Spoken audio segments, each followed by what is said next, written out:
কার পরিবর্তন কখন হবে, কার কথাই বদলাবে, কখন বদলাবে কেউ জানে না। জানে কে? আল্লাহ। হয়তো তার কাছে এক কথা দিলে লাগছে যে হায় আসলে আমার জীবন এমন ঘৃণ্য জীবন। ফুজাইল ইবনে ইয়াজ রাহমাতুল্লাহ আলাই, রাত্রি গভীরে উনি বড় ডাকাত সর্দার ছিলেন। তো গভীর রাতে উনি ডাকাতি করতে গেছেন। রাশিয়া সামারকান্দের বড় ডাকাত, পৃথিবীর একজন বড় বিখ্যাত ডাকাত সর্দার ছিল তিনি। তো রাত্রিবেলা যখন গভীর রাতে এক বাড়িতে ডাকাতি করতে ঢুকছে আল্লাহর কুদরতে, দরজার সামনে গিয়ে যখন দাঁড়াইছে তখন শুনতেছিল বাড়িওয়ালা ওই সময় আল্লাহর কোরআন পড়তেছে। আমার কাছে আরবি কিতাব আছে, কিতাবে লিখছে আজ-জুহাদু মিআতুন, ওই কিতাব। তো এটা বাংলা অনুবাদ হয়েছে দুনিয়া বিমুখ শতমনীষী, অসাধারণ কিতাব। তো রাহনুমা প্রকাশনী। তাই উনি দরজায় দাঁড়াইয়া শুনতেছে যে বাড়িওয়ালা ভিতর থেকে ওই ঘরের বুড়া মিয়া আল্লাহর কোরআন পড়তেছে। আলাম ইয়ানি লিল্লাযীনা আমানু আন তাখশা কুলুবুহুম লিযিকরিল্লাহ। আল্লাহ বলছেন, আমার মুমিন বান্দা, আমি আল্লাহর শরণ, আমার বন্দিগি, আমার জিকির, আমার ইবাদতের জন্য তোমার মনটা নরম হওয়ার, অন্তরটা নরম হওয়ার সময় আজও কি হয়নি? আজও হয় নাই বান্দা? আর কোনোদিন আমাকে সেজদা দিবা না? আর কোনোদিন আমার নামাজ পড়বা না? তাহলে আর কোনোদিন হালাল খাইবা না? আর কোনোদিন নারী পর্দা করবা না তুমি? আল্লাহ যেন ভেবে আমগরে বলে, দিনের পর দিন যে ফজরের নামাজ পড়ে না, আল্লাহ যেন তাকে ডাক দিয়ে বলে, বান্দা তাহলে কি আর কোনোদিন ফজরের সেজদা দিবা না? প্রতিদিন যে গালিগালাজ করে, আল্লাহ যেন বলে, বান্দা তাহলে কি আর কোনোদিন এই গুনাহ ছাড়বা না? এভাবেই বলে যাইবা, এভাবেই আমি আল্লাহকে কষ্ট দিবা? তো এই ডাকাত সর্দার ফুজাইল, উনি তখন এই আয়াত হঠাৎ করে গভীর রাতে ওনার এই কথাইটা, উনি তো বুঝছে অর্থ, ওনার কলিজার মধ্যে গভীর রাতের নিস্তব্ধ, চারিদিকে তো ঠান্ডা নীরব, এই এক আয়াত ওনার কলিজা ছিদ্র করে ফেলছে, দিলে লাগছে। উনি পিছন দিকে ফিরে এসে চলে আসছে, বালা ইয়া রব্বি কদ আনা, আর চিৎকার করে দুই হাত তুলে বলছে, আয় রব, আয় মাওলা, সময় হলো, হয়েছে সময়, আমি আর এই নাফরমানির জিন্দেগি করব না, দিলাম ছাইড়া। এরপরে আমি যেটা বুঝাইছি আরেকটু রয়েছে কথা। এই ডাকাত সর্দার তিনি এত দুর্ধর্ষ ডাকাত ছিলেন যে ওই জামানায় আপনার যেই কোনো মানুষ, পথিক, মুসাফির, এমনকি বাচ্চা পর্যন্ত ওই অঞ্চলের ওনার নাম শুনলে ভয় পাইত। তো কিতাবে লিখছে যে মায়েরা তাদের বাচ্চাদেরকে দুষ্টামি করলে, ঘুম যাইতে না চাইলে ভয় লাগানোর জন্য বলতো, এই ফুজাইল রে ডাকি, তো বাচ্চা কাঁপতে শুরু করত, মানে তাইলে বাচ্চা সোজা হয়ে যেত, চুপ হয়ে যেত, এমন ভয় পাইতো তাকে, বাচ্চারা পর্যন্ত ভয় পাইতো তার নাম শুনে। তখন তিনি চিন্তা করছে, ওই ঠিক ওই সময় রাত্রে উনি পিছনের দিকে আইসা কোথায় যাবে এই মুহূর্তে, তো আল্লাহর কাছে এক ফোঁটা চোখের পানি ফেলতে ওনার মন চাইছে, তওবা করবে, মাফ চাইবে, আজকেই গুনাহ ছেড়ে দিবে। ছেড়ে তো দিলই, ডাকাতি করে না। তো লিখছে যে পার্শ্ববর্তী একটা খালি ঘর একটু দূরে, এমনি সারা বাড়ি আর কি, এটার মধ্যে মানুষ থাকার কথা না, এইখানে উনি একাকী মনে করে নিয়ত করছে যে এখানে ঢুকে আমি একটু নীরবে চোখের পানি ফেলে আল্লাহর কাছে এই রাতেই তওবা করব। তো উনি ঢুকছে ওই ঘরে, ঢুইকা দেখে ওইখানে কিছু লোক, যারা তৎকালীন জামানায় মানুষ এক জায়গার থেকে আরেক জায়গায় সফর করার সময় রাত হয়ে যাওয়ার কারণে এইখানে আশ্রয় নিছে কিছু লোক আর কি, ওরা ওইখানে শুইয়া রয়েছে, মুসাফির, পথিক মুসাফির। তো এই মুসাফির যেগুলো শুইয়া রয়েছে, ওরা গভীর রাত, কিন্তু কারো চোখে ঘুম নাই, শুইয়া আছে ঠিক চোখ খোলা। তো তখন উনি ঢুকেই শুনতেছে, ওরা বলতেছে এই সাবধান, ঘুমায়ও না কেউ, ফুজাইল যদি টের পায় তাইলে কিন্তু সব লুণ্ঠন করে ফেলবে, সব ছিন্ন ভিন্ন করে ফেলবে, সব কিছু ছিনিয়ে নেবে, কাজে কেউ ঘুমায়ও না, সতর্ক, কোনোভাবেই রাতটা পার করে এখান থেকে পার হইতে হবে। ফুজাইল কিন্তু যদি টের পায়, এই কথা উনি শুনছে, এর দাঁড়ায় দাঁড়ায় উনি তো সেই ফুজাইল। এই তখন কিতাবে লিখছে উনি এইবার এমন কান্দা কাঁদছে, কাইদা বলছে মাওলা আমি বুঝি এমন নিকৃষ্ট হইলাম যে বাচ্চা পর্যন্ত আমারে ভয় পায়, এমন কি পথিক মুসাফির ভিন দেশি পর্যন্ত আমার নামে কাঁপে, আমি কি পরিমাণ মানুষের কষ্ট দিলাম। তখন উনি নিয়ত করে বলছে আল্লাহ আমি আর এই জমিনেই থাকবো না, এই মাটিতেই আমি এই দেশেই আর থাকবো না। তখন উনি তওবা করে সরাসরি হিজরত করে আল্লাহর ঘর মক্কায় চলে আসছে, আর বাকি হায়াত কাবার পাশেই উনি জীবন কাটাইছে। এরপরে উনি হইছেন সাইয়্যিদুল আউলিয়া, আউলিয়াদের সর্দার।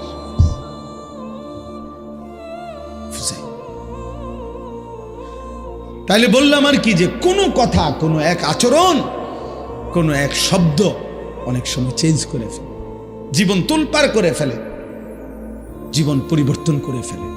আল্লাহ তোমাদেরকেও বদলে দিক। তোমরা যারা কিশোর ছেলে, নওজোয়ান ছেলে, দোস্ত তোমার জীবনের কদর করা উচিত। তোমার কথা কেউ মনে করবে না, তুমি নষ্ট হয়ে গেলে ধীরে ধীরে তোমার জীবন, তোমার চরিত্র, তোমার আখলাক, তোমার লজ্জাস্থান, তোমার শরীর, তোমার কোমর, তোমার যৌবন তুমি শেষ করে দিলে খোদার কসম কেউ মনে করবে না। এই যে মেয়েরা ঘুরছে তোমার সামনে সামনে, যে নর্তকীরা তোমারে দেখাইছে শরীর, যে অসভ্য মোবাইলের বেহায়া নারী তোমার শরীর দেখাইছে, তোমার জীবন শেষ করে দিছে, ওই হাইওয়ান নারী জীবনেও কোনোদিন তোমার খবর নেব না। আল্লাহ তাআলা বলতেছেন যে আমি তোমরা যাদেরকে অর্থবিত্ত, সহায় সম্পদ, টাকা পয়সা, ধন দৌলত দুনিয়াতে দিয়ে যাচ্ছি, তোমরা এটা ভেবো না। আল্লাহ বলে নাফরমান মনে মনে ভাবতেছে আল্লাহ তাও আমার উপরে রাজি, নইলে আমার এটি দেখা, আমার এদিক কি সুন্দরে ভাত তরকারি খাওয়া, এত চুরি করি, আমার দিকে কোনো অসুবিধা হয় না, বুঝেন না কথাটা? আমি এত সিটারি করি, আমার দিকে কোনো অসুবিধা, কত সর্দিও হয় না, কত ভালো মানুষ দিয়ে দেখি আজ 10 বছর বিস্তার করে রয়েছে, লড়তেও পারে না। আমরা কি কারবারটা কি? আবু লাহাব মক্কার কাফের, নাম শুনছেন না আপনারা? নবীজি সাল্লাল্লাহু আলাইহি সাল্লামের বিরোধিতাকারীদের মধ্যে সবচেয়ে বেশি বিরোধিতাকারী যে কয়েকজন, এর মধ্যে একজন আবু লাহাব। সাহাবীরা ওরে বলতো, নবীর সাহাবীরা, এই আবু লাহাব। আবু লাহাবের একটা বদ অভ্যাস ছিল, নবীজি যেখানেই কাউকে কালেমার দাওয়াত দিতেন, মানে কাউরে ইসলাম বুঝাইতেছে মনে করেন, হে পিছন থেকে একটু দূরের থেকে ওর দিকে তাকাইয়া কইতো সাবধান, ধরা খাইও না, একবারে মারারিবা, আর বিড়ি খেতে পারতা না, ইতান হইলে সিটারি যে করতে এত সুন্দর, রিডিহার করতে পারতা না, রেডি সাউন্ড, নাটক সাউন্ড, সিনেমা সাউন্ড, এটি সব ছেড়ে দিতে হইব এই মৌলবীর কথা শুনলে। হ্যাঁ, মানে বলতো না না। এরপরে নবীজি সাল্লাল্লাহু আলাইহি সাল্লাম সরে গেলেই এই বেঈমান ওই লোকের কাছে গিয়ে বলতো, কি কইছে, এই কইছে তোরে না, সাবধান, এডি কইয়া হে বিরাট বড় জাদুকর, নাউজুবিল্লাহ, অনেক বড় গণক, একটা ফেস তাকাই দিছে সমাজটার মধ্যে, কয় যে আমাদের পুরাটা এলাকা নষ্ট করে লাইছে, মায়ের লগে এখন আর ফুতের মিল নাই, ফুতের লগে মার মিল নাই, স্বামীর লগে স্ত্রীর মিল নাই, বাপের লগে ফুতের মিল নাই, একটা বেড়াছাড়া লাগাই দিছে, নাউজুবিল্লাহ। এইভাবে সে বলতো। তো তাফসীরের মধ্যে আছে নবীজির বিভিন্ন সাহাবীরা ওরে বলতো, আবু লাহাব তুমি যেই বাড়াবাড়ি করতেছো, আতলারো, তোমার তো আল্লাহ তাআলা এই হাত অচল করে দিতে পারে, আল্লাহ তো তোমারে ধ্বংস করে দিবে, হাত তো অচল করে দিবে, তুমি নবীর এভাবে বিরোধিতা করতেছো, সারাক্ষণ লাগে থাকো তুমি পিছে পিছে। এই তখন তাফসীরের মধ্যে আছে প্রত্যেক দিন সকালবেলা আইসা ওই লোক পরিচিত, এরা সমবয়সী না, যারা ইমানদার হয়েছে সাহাবি, ওরাও তো অনেকেই কুরাইশ বংশীয়, তো সমবয়সী, এক লগে চলুন না মানুষ, তো আইয়েই কইতো, কিরে এই যে হাত কিচ্ছু হয়েছে না, এই যে কি সুন্দর কও তো কইলা তো এরুম হইব হেরুম হইব, কো কিচ্ছু তো হয়েছে না। এই এত বড় হারামি আছে, হারামি দ্য গ্রেট, হারামির এক শেষ, ওই অহংকার করত। তো আল্লাহ তাআলা বলেন আয়াহসাবুনা আন্নামা নুমিদ্দুহুম বিহি মিন মালিন ওয়া বানিন নুসারিউ লাহুম ফিল খায়রাত। আল্লাহ বলে যাদেরকে আমি দুনিয়ায় কিছু সম্পদ এবং কিছু সন্তানাদি জিফুত নায়নাত করে দিছি, তারা ভাবতেছে আমি আল্লাহ তাআলা তাদেরকে ভালোর উপরেই রাখছি, কল্যাণের উপরেই রাখছি, খুশি আমি তাদের উপরে। তারা মনে মনে ভাবতেছে না, বাল্লা ইয়াশউরুন, আসলে তারা বুঝতেছে না যে শুধু সম্পদ, শুধু সন্তান, শুধু অর্থ, শুধু ক্ষমতা, শুধু সুস্থতা, দুনিয়াবি কোনো চাওয়া পাওয়া পূর্ণ হওয়া, এটা কোনোভাবেই আল্লাহর সন্তুষ্টির কোনো পরিচয় নয়। আল্লাহর সন্তুষ্টির পরিচয় নয়। বাঘের, সিংহের, গরুর, ছাগলের কোনোদিন সর্দিও হয় না, কাশিও হয় না, ব্যায়ামও হয় না, ফেড়ে ব্যথাও হয় না, ডায়াবেটিসও নাই, গ্যাস্ট্রিকও নাই, কিচ্ছু নাই। তাহলে তো আল্লাহ তাআলা সবচেয়ে বেশি সন্তুষ্ট জানোয়ারের উপর, নাকি? কথা বলে না কেন? তাহলে এইটা নেই, পেটে অসুখ, মাথা ব্যথা নাই, ভাত খাইতে আসি, ঘুম যাইতে আসি, এটাই যদি প্রমাণ করে আল্লাহ সন্তুষ্টি, তাহলে তো জন্তু জানোয়ারের এগুলো আরো বেশি পূরণ হচ্ছে। হ্যাঁ, কোনো হাসপাতাল নাই, চিকিৎসা এত বেশি কিছু নাই, অতএব এটা না। আল্লাহ বলছে বল্লা ইয়াশউরুন, না না, নাফরমান বান্দা বুঝতেছে না, ও বুঝতেছে না।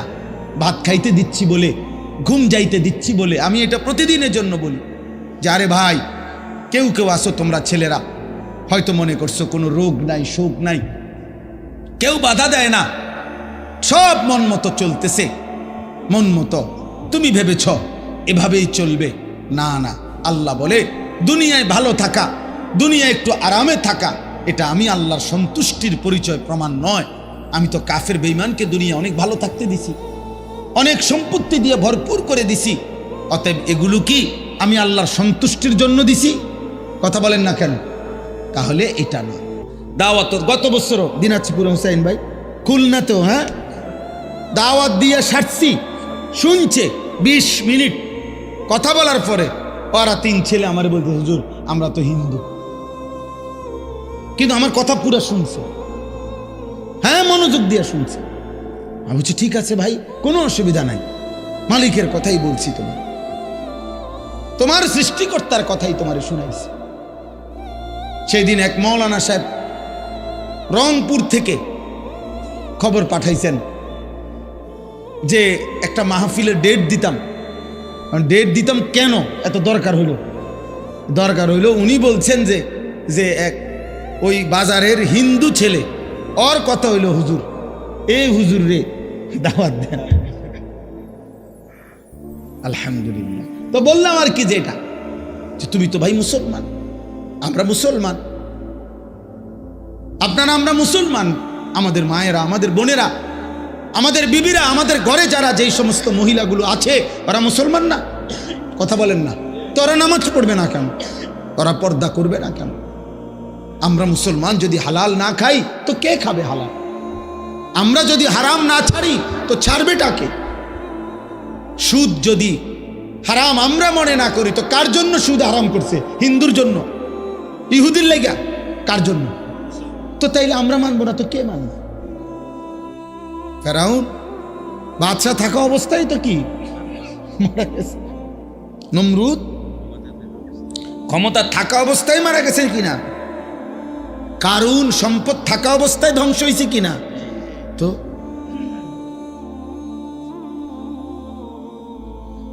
আল্লাহ মাফ করে দেন, মাফ করে দেন। এজন্য বললাম ভাই, বুঝা দরকার, শেখা দরকার। ছেলেরা বুঝতে শিখেন, বাবারা বুঝতে শিখেন, পর্দার আড়ালের মা বোন বুঝতে শিখেন। করছেন কি করছেন? আল্লাহ বলছে বান্দা করছোটা কি? এই দেখেন, এবার আমি যে আয়াত পড়ছি এই আয়াতের তর্জমা বলি। এখানে আমি কোরআনুল কারীমের 18 নম্বর পারা, কোরআনুল কারীমের 23 নম্বর সূরা, সূরাটার নাম সূরা মুমিনুন। এই সূরার 6টা আয়াত 57, 58, 59, 60, 61, 62 এই 6টি আয়াত তেলাওয়াত করেছি শুরুতে। এই 6 আয়াতকে সামনে রেখে আমি মূলত আর অল্প কিছু কথা আরজ করতে চাই। আল্লাহ তাআলা আমাদেরকে তৌফিক দান করেন। এখানেই বাকায়দা ইনশাআল্লাহ সুন্দরভাবে সময় দিয়েই নামাজ হবে, এজন্য হুড়াহুড়ি করার উঠাউঠি করার কোনো দরকার নেই। এখানে পিছনের 2টা আয়াতের একটু তর্জমা বুঝার জন্য আর কি পিছনের 2টা আয়াতের অর্থ বলতে হবে। এর আগের 2 আয়াত, এই আগের 2 আয়াত হলো 55, 56। আয়াহসাবুনা আন্নামা নুমিদ্দুহুম বিহি মিন মালিন ওয়া বানিন নুসারিউ লাহুম ফিল খায়রাত বাল লা ইয়াশউরুন। এই লোক এই পৃথিবীতে যাকে আল্লাহ তাআলা নিয়ম মাফিক খাদ্য খাবার, অর্থ সম্পদ, স্ত্রী সন্তান, দুনিয়াবি পদ পদবি মনে করে সব কিছু নিয়ম মাফিক সুন্দর মতো দিতে আছে, খাইতেছে আরামসে, ঘুমো যাই। ওই ভাই, এই টুপিওয়ালা ভাই, আপনি মোবাইলটা নামান। নিজের জন্য শুনলে ভালো ছেলেরা বাবা, তাইলে তুমি আমি এই যে আমরা এখন বলছি এর মানে কি, তুমি আজকে 1 ঘন্টার ভিতরে আব্দুল কাদের জিলানী হয়ে যাবা, কিন্তু বিবেক জাগে কিছুটা হইল কলিজার মধ্যে একটা কি তৈরি হয়, দম অনুভূতি তৈরি, আহারে যে ঠিকই তো কইল হুজুরে, আমরা কি করছি। এতে করে আল্লাহ যদি পছন্দ হয়, আল্লাহ বলবে যা বান্দা, আফসুস যেহেতু করলি আমি তোরে আমলের তৌফিক দিয়ে দেব, যা। তো এটা ভালো না? হযরত ওমর রাদিয়াল্লাহু তাআলা আনহু যখন নবীজি সাল্লাল্লাহু আলাইহি সাল্লামকে হত্যা করতে রওনা দিছে, তো পথিমধ্যে ওনার বোন আর বোন জামাই ওনারাও কালেমা গ্রহণ করছে শুনে অগো বাড়িতে গিয়ে আগে অগরে কন্যাইছে, এমন মারা মারছে, মারতে মারতে ওরা যখন রক্তাক্ত হয়ে গেছে, তখন ওনার বোন, ওমরের বোন ফাতেমা, বোনের নাম ছিল ফাতেমা, এই ফাতেমা ওমরের বোন একটা কথা বলে উঠছে যখন রক্ত পড়ছে গায়ে, তখন সে বলছে, ওমর আমি কি তোমার বোন নই? আমি কি এক মায়ের সন্তান না? তাহলে তুমি আমার রক্ত প্রবাহিত করার অধিকার তোমারে কে দিবে? আমি কি এক মায়ের সন্তান না? এই ওমর রাদিয়াল্লাহু তাআলা তখন থেমে গেছে, কাঁপ দিয়ে উঠছে, ইন্না লিল্লাহি, তো আমার আপন বোন, আমি ওরা মানলাম কেন? রক্ত ঝরাইবার অধিকার আমি কেমনে পাইলাম? এরপরে ওমর রাদিয়াল্লাহু তাআলা থাইমা গেছে, থাইমা উনি এবার একটু থাইমা আরে বলছে, বোনেরে তাহলে হন, আমি যে সময় ঢুকছি এই সময় কি জানি পড়তেছিলি, এটি ক, কি পড়তেছিলি ক, এটা শোনা। আমার মনে হয় আর কি মালিক আসমান থেকে বলতেছে, ওমর ঠিক আছে, এবার হেদায়েতে দিয়ে দেব, যা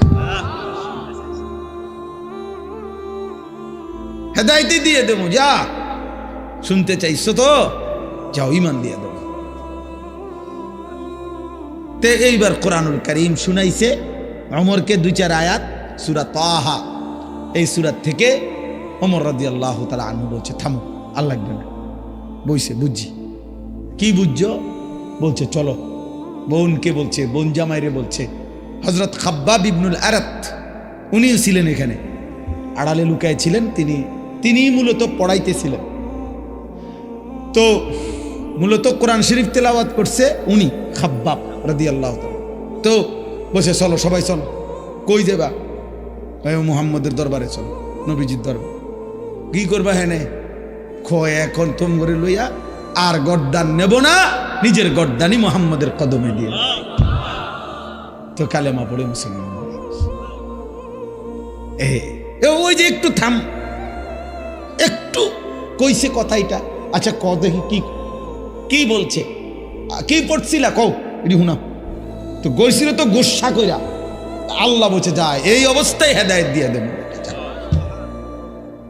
এরকম অসংখ্য ব্যক্তি ইসলামের ইতিহাসে ঘটনা আছে, যারা অবচেতন মনে হয়তো খামখেয়ালি করে, অবহেলা করে, অথবা অবজ্ঞা করেও তুচ্ছতাচ্ছিল্য করেও আল্লাহর কোরআন অথবা রাসূলের হাদিস শুনছে বা শুনতে চাইছে, কিন্তু মালিক ইচ্ছা করে বলছে যা এই অবস্থাতে হেদায়েত দিয়ে দিলেন। কে কখন বদলাবে, কে কখন পরিবর্তন হবে, এটা কেউ বুঝে না। সেদিন আমি এক জায়গায় মাহফিলের পরে 2 দিন পরে ওইখানকার এক মাওলানা সাহেব আমারে বলল, কয় হুজুর আমনে গতকাল আমাদের মাহফিলে রাত্রে বলছিলেন যে কিতাবের মধ্যে আছে ফজরের নামাজ, আমি বলছিলাম আর কি যে ফজরের নামাজ যে পড়ে না, এই ফজরের নামাজ যে পড়ে না তারে সকালবেলার যেই কুত্তা চোখ মেলে, এই কুত্তা আল্লাহর কাছে বলে আল্লাহ আমি চোখ মেলতেছি তোমার দুনিয়া দেখব, তবে মাওলা তোমার কাছে ফরিয়াদ আমি যেন কোনো বেনামাজি ফজরের নামাজ পড়ে নাই তোমার এমন কোনো নাফরমান বান্দারে যেন না দেখি।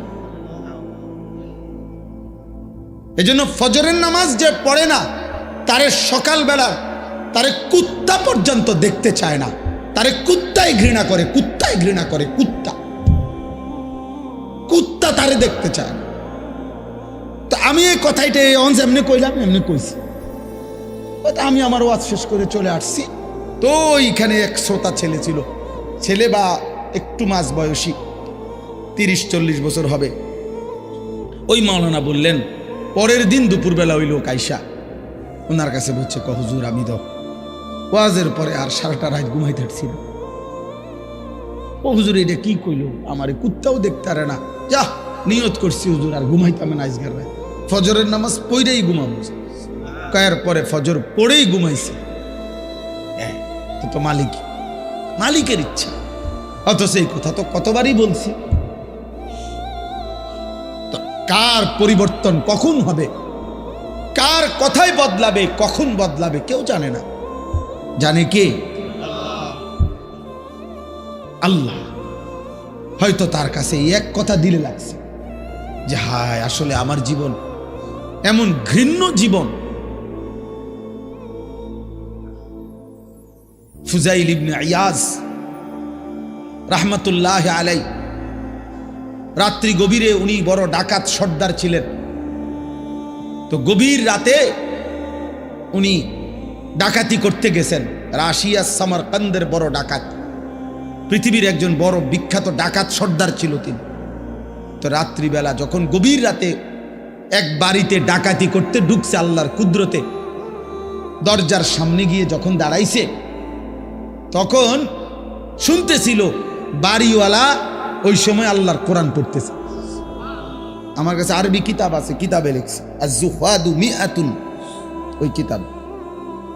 তো এটা বাংলা অনুবাদ হয়েছে, দুনিয়া বিমুখ শতমনীষী, অসাধারণ কিতাব। তো রাহনুমা প্রকাশনী। তাই উনি দরজায় দাঁড়াইয়া শুনতেছে যে বাড়িওয়ালা ভিতর থেকে ওই ঘরের বুড়া মিয়া আল্লাহর কোরআন পড়তেছে, আলাম ইয়ানি লিল্লাযীনা আমানু আন তাখশা কুলুবুহুম লিযিকরিল্লাহ। আল্লাহ বলছেন, আমার মুমিন বান্দা, আমি আল্লাহর শরণ, আমার বন্দিগি, আমার জিকির, আমার ইবাদতের জন্য তোমার মনটা নরম হওয়ার, অন্তরটা নরম হওয়ার সময় আজও কি হয়নি? আজও হয় নাই বান্দা? আর কোনোদিন আমাকে সেজদা দিবা না? আর কোনোদিন আমার নামাজ পড়বা না? তাহলে আর কোনোদিন হালাল খাইবা না? আর কোনোদিন নারী পর্দা করবা না তুমি? আল্লাহ যেন ভেবে আম করে বল, দিনের পর দিন যে ফজরের নামাজ পড়ে না, আল্লাহ যেন তাকে ডাক দিয়ে বলে, বান্দা তাহলে কি আর কোনোদিন ফজরের সেজদা দিবা না? প্রতিদিন যে গালিগালাজ করে, আল্লাহ যেন বলে, বান্দা তাহলে কি আর কোনোদিন এই গুনাহ ছাড়বা না? এভাবেই বলে যাইবা, এভাবেই আমি আল্লাহকে কষ্ট দিবা। তো এই ডাকাত সর্দার ফুজাইল, উনি তখন এই আয়াত হঠাৎ করে গভীর রাতে, ওনার এই কথাইটা উনি তো বুঝছে অর্থ, ওনার কলিজার মধ্যে গভীর রাতের নিস্তব্ধ, চারিদিকে তো ঠান্ডা নীরব, এই এক আয়াত ওনার কলিজা ছিদ্র করে ফেলছে, দিলে লাগছে। উনি পিছন দিকে ফিরে এসে চলে আসছে, বালা ইয়া রব্বি কদ আনা আর চিৎকার করে দুই হাত তুলে বলছে, আয় রব, আয় মাওলা, সময় হয়েছে সময়, আমি আর এই নাফরমানির জিন্দেগি করব না, দিলাম ছাইড়া।